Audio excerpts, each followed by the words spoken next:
Welcome back, disc golf fans, to the 2024 Play It Again Sports Jonesboro Open presented by Westside Discs. Out here at the Disc Side of Heaven course in Jonesboro, Arkansas. Long-time tour course. Different starting point this year. Excited to see how that could play out. I'm Nathan Queen, again joined by Andrew Fish.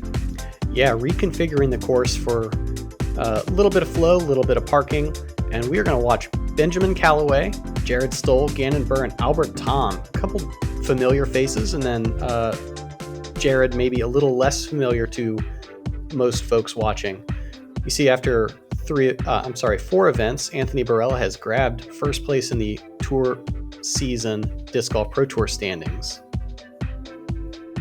Yeah, and the rest of the leaderboard there showing you that top 20. As early points help out, especially those early wins. And brand new hole one, same hole as before, 520 feet. Difficult shot to start your round as you have to carry OB. And unlikely to get a birdie, I guess. But definitely more difficult to get a birdie to start your round here.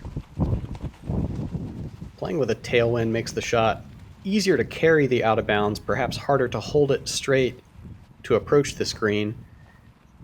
Callaway tries to drag it from left to right. That is going to fade out. And then a favorable touch down to circle 2 or so. Next on the tee from North Adams, Michigan, Jared Stoll. Yeah, Jared. All different kinds of throws here. He's got backhand, forehand, and overhand. You may or may not have seen the overhand on hole 17 out at the Beast. That right to left wind going to cause him some issues getting the straight gap. Going to maybe have to go over top from over there to try to get the ball. Iowa, Gannon Buhr. And Gannon Buhr off to a strong start on his season. See how he's able to navigate these swirly winds. A lot of distance shots required here at the disc side of heaven. And I got to imagine that sets up well for Gannon's ability to manipulate angles with his distance drivers. Yeah, as he's held this one over nicely, getting it to hyzer back towards the gap, but actually pushes it just a bit too far before that hyzer. Should have... Rounding out the card, please welcome from Tartu, Estonia, Albert Tamm. He should have an easy par and possibly a look for birdie from that right side. Yeah, I think if you're going to hit any trees on this hole, those are the ones to do after you've already cleared the out of bounds and in a spot where if you punch through them, you're parked basically.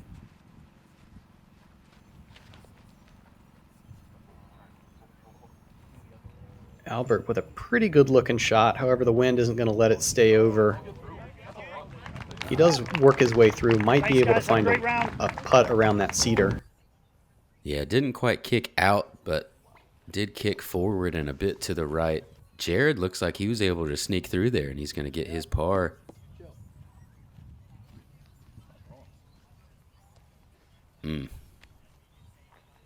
Insolent roll away for Ben.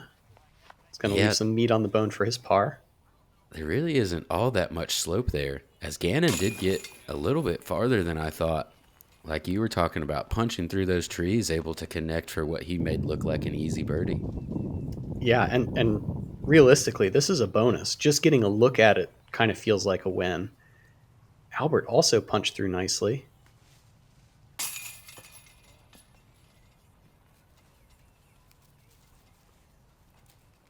That same slow roll away.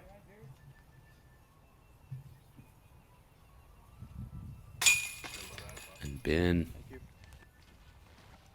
gonna end up with the par there, making a nice comeback putt after the roll away. Albert staying a bit closer, also able to connect for that par.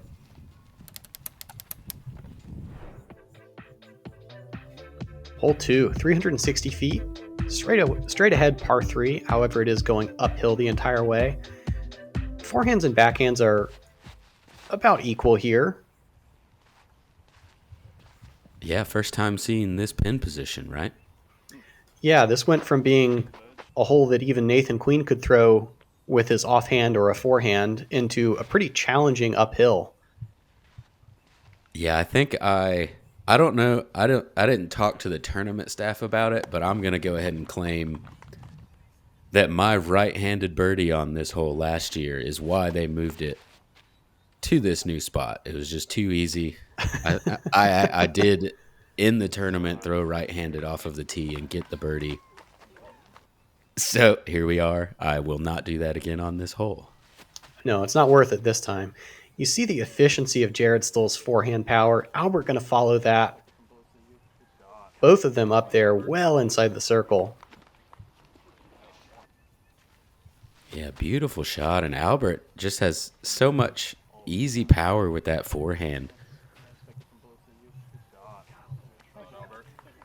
I like throwing that counterclockwise shot because it checks back into the hill instead of potentially carrying down the hill to the left.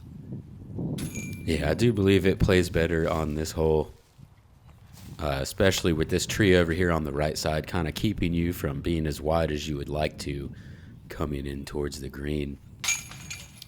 For sure. Gannon, a little bit obstructed. Ben able to convert for his birdie. Everybody else also easy birdies. Yeah, moves us into hole 3. 324-foot par 3. Again, forehand going to play best here. Pretty tight right turn late. If you turn early, you're going to end up in that big tree or bushes in front of the basket that you see Ben hit the branches of.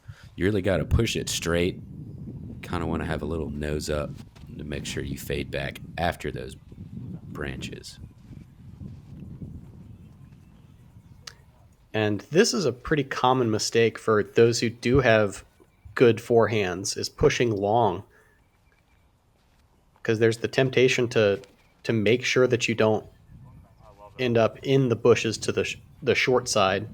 Albert gets the stall that you're asking for, Nathan. Yeah, there's that nose up flight I was talking about. As just back-to-back holes, Albert Tamm going to give us some whisker ticklers with that such a smooth forehand. Going to go birdie.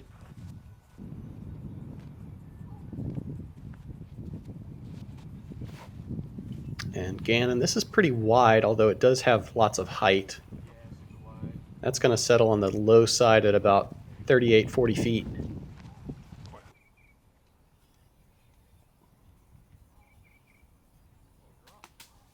Oh, and Jared not scared of that comebacker. Right to left wind going to lift him into that tree. May have an obstructed comeback putt now, as Gannon able to connect on the uphill elevated basket putt there. The basket looks normal size next to him, though. Here's Ben from the woods. Sometimes you get a line in here, sometimes you're obstructed. Looks like Ben was able to find one. Yeah, connect for back-to-back birdies there. Fortunate to have that line, as I would say, 70% of the time you're not going to have something from in there. Jared not quite as deep in the woods, going to be able to connect for his par. Beth at 69. I just told myself, you just got to will this one in there. Whatever you have, just will it in there. This man is unbelievable. This is what athletes live for. This is the moment. Got a good thing coming, and it's all I need. Everything I wanted is in front of me. It's a good.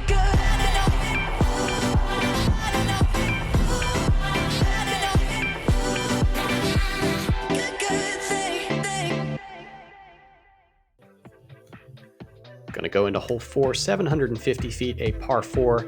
Need to hit the gap in between several trees and their branches off the tee. And then we go steeply uphill and then down to this blind, fast green. It's going to take certainly a distance driver tee shot. And then depending on what your footing is, players can try to park the basket by going through the tree on the right or a little cleaner and play it out to the left. Yeah, the farther left you get off of the tee shot, the more difficult that second shot becomes.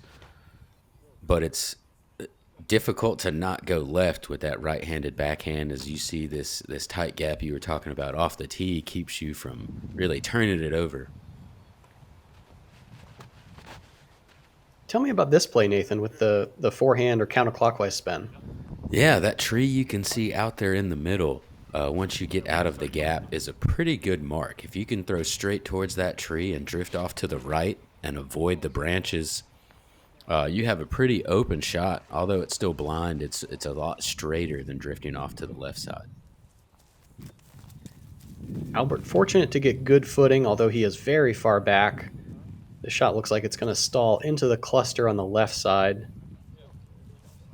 So he's going to have to throw one more approach shot. So Jared's showing off that overhand power now.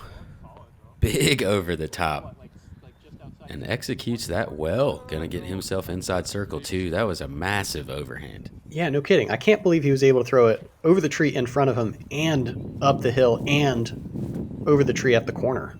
Yeah, so Gannon did get over here right of that tree and has a pretty straight shot. Doesn't seem like he was too aggressive there on trying to actually access the pin, but was in good position. Yeah, that may have been just a poor judging of his distance because the left-right seemed fine.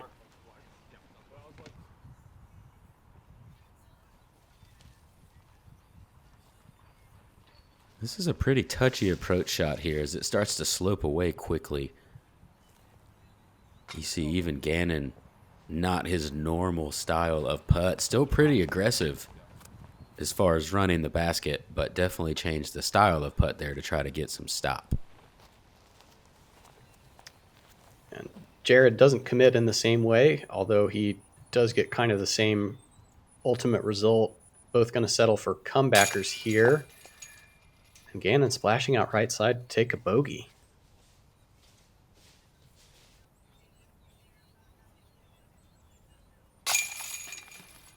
Jared able to connect on his comeback putt. Both will be 1 under par now through 4.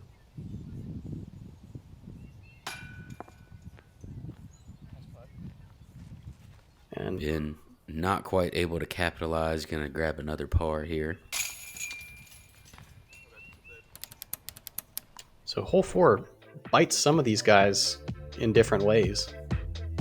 Yeah, moves us into hole 5. 360-foot par 3. Kind of playing for that left to right spin again, or left to right movement. Righty backhand does play here, but you really have to use all of the fairway like Ben is doing here. The straight shot doesn't really move far enough right. That may be the first righty backhand I've ever seen go right of the basket. Yeah, no kidding. Like, and he was all the way at the left side of the fairway, 150 feet off the tee. This is the play you're more likely to see Park, as Albert Tamm does that now with that little whisker, the tickler rolling around there. 3 beautiful forehands now we've seen from Albert.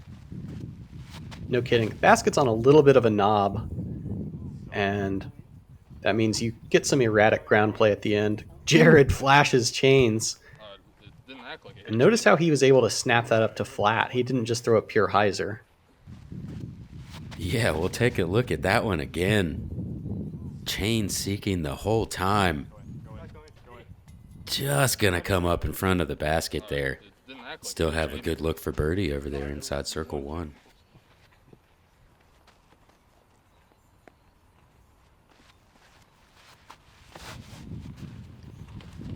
And Gannon, the straighter shot, pushes the distance, but that also is going to run out to the right side. Everybody on the green and putting is a pretty decent outcome for this card. Yeah, certainly so. And Jared able to connect for the birdie after the ace run. Not always the case, but it is here. And the right side not being kind to Gannon right now. Yeah, it looked like it hit a similar spot there. Still not quite able to snag it, but Callaway able to connect with his backhand shot there to the right of the basket on hole 10. Hole 6, 560 feet, a par 4. The distance not the obstacle so much as the shape. You have to generate about 360 feet or so straight ahead, then maybe moving left. And then the basket, just a little chip shot around the corner, but protected fairly well.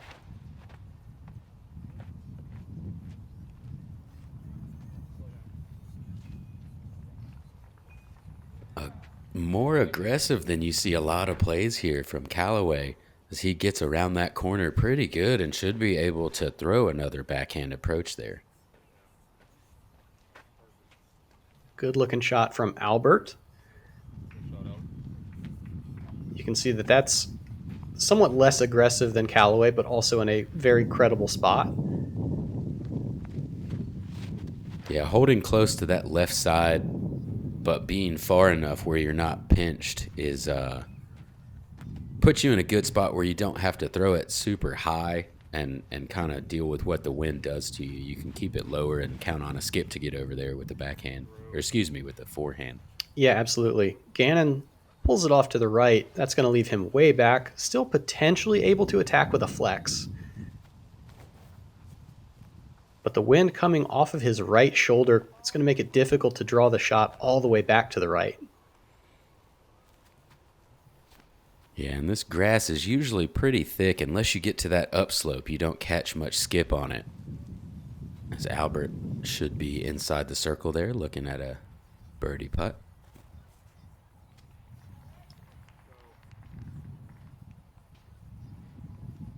And don't know exactly what happened to that for Jared.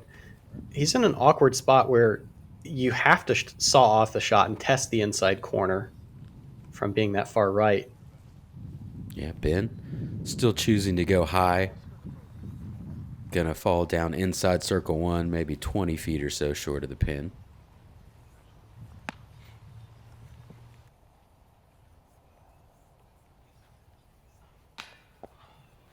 And Jared having to extend pretty far.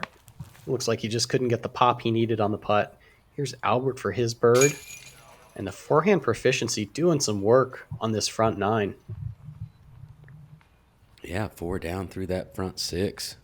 Great start for Albert, as Ben is able to connect as well with a great start, 4 down. Bringing us to hole 7, 655-foot par 4. Have to make a decision whether to carry this OB Creek or lay up short of it. Going for it will certainly give you a shorter approach shot, which some will consider easier, but with the slope of this green, I'm not sure it's easier just besides the distance. Still going to be difficult to place your disc by the basket. Yeah, absolutely. And wind, a definite factor here. You got the benefit of the tailwind on hole 1, but look at Albert's shirt rippling as he tries to approach this. Yeah, and likely more height than he wanted on this when all that wind out there. But with the power that he has, still able to clear that OB. In previous years, this out of bounds has kind of been limited just to the creek. I actually like that they've widened the carry that's required, so it's not just bad luck. It's an actual golf decision that lands you in or out of the creek. Yeah, as you see Jared able to throw full flex shot, which is difficult to do in a headwind like this, trusting a disc to turn and not fully flip over, but all 4 players safely traverse to the other side. Gonna have inside 250, 300 feet for their approaches here. And this is almost always a blind approach. Albert plays it fairly well, however, does get the roll away. Yeah, I think a little higher than he'd like. Going to end up catching some carry. I really like the backhand approach to this better. As long as you don't hyzer into where it can roll, the flatter you can land it, the better. Been able to stay in circle 1. And Gannon sees that, improves on it marginally. From the right side, Jared kind of forced into throwing the forehand. Oh, man. And placed it well, but why I like that backhand approach better is it's much harder to make that stop, as you see there, Jared rolling away. And Albert, no thought of running that, I wouldn't think. This is one of the most notorious greens on tour. As Jared also has to lay up. Here's Gannon for his bird. Kind of gets off his short slide.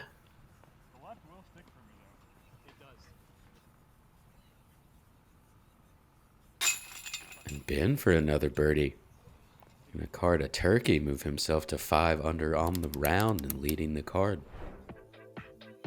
Hole 8, 353 feet, a par 3. But it really is going to take something in the low to mid fours to, in terms of power. There's this left side shot that Callaway is going to play with a fairway, dragging it to the right, trying to get on the level with the basket. And actually carries long. You definitely don't see shots go that far long playing that left side. Yeah, just got a little too much carry to the right on it. As you see Gannon going with the hyzer, very overstable disc.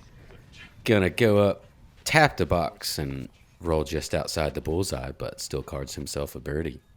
Yeah, that would be a wild track to follow. Albert with the forehand out wide. This takes a ton of power. We've seen him do so very well. My goodness. And they might actually be looking for that. It's hard to find a disc that's leaning up against the base. Yeah, curled around. We'll take another look at this. As you said, tons of power. I'd say 400, even though this says 350. Such a smooth forehand and draws it up. Perfect distance, perfect touch. Hurry up before it rolls away. And Jared also takes the straight shot. What's weird about that is that you have to throw it full power, but you have to intentionally saw it off in order for the shot to kind of work. Callaway continuing his good work. Wow. Look at him go from back there. Yeah. 4 in a row now. The long circle 2 putt there, maybe 55 feet. Jared a little more obstructed down there, gonna settle for the par. Moves us into hole 9, shortened version of what you've seen on this hole in the past, into a par 3, 350 feet. Similar to where you would want to land from the old tee shot, but now you don't have to throw the tee shot. You just get to go to the spot. Kind of makes you throw that forehand shot. Is going to play best. Backhand is definitely reachable with a mid-range turnover. There's a little island of out of bounds that Gannon is heading right towards. And I'm sorry, it's actually hazard. So he's going to have to take a bonus stroke for that. Yeah, pushing it too straight. Albert, as we've seen throughout the front 9, going to show us that very proficient forehand. Go ahead and put it inside the bullseye yet again. And wind getting under this for Jared. He's going to tag the branches at the hazard, but stays inbounds.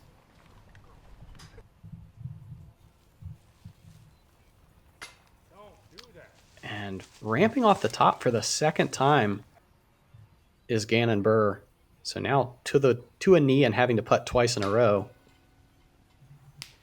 Yeah, and aggression taking another stroke there after pushing long. Aggression going to cause Gannon to go with the double bogey. Is Jared able to connect from circle 2, putting together a solid front 9? Yeah, good looking putt there. Wow, Ben just on a roll. 5 birdies in a row, 7 down through the front. Albert Tamm, 6 down through the front 9. Just a bunch of birdies here on this front 9. Fun to watch. Well, you love to see it. Kind of swirly winds, but Callaway, Tamm, and Stoll not making it look like that. Gannon got some work to do. We know he certainly will make a charge, as he is wont to do. Thank you so much for joining us for Gatekeeper Media's coverage of the chase card at the 2024 Jonesboro Open. We hope you'll join us on the back nine. For Nathan Queen, I'm Andrew Fish. We'll see you guys out there.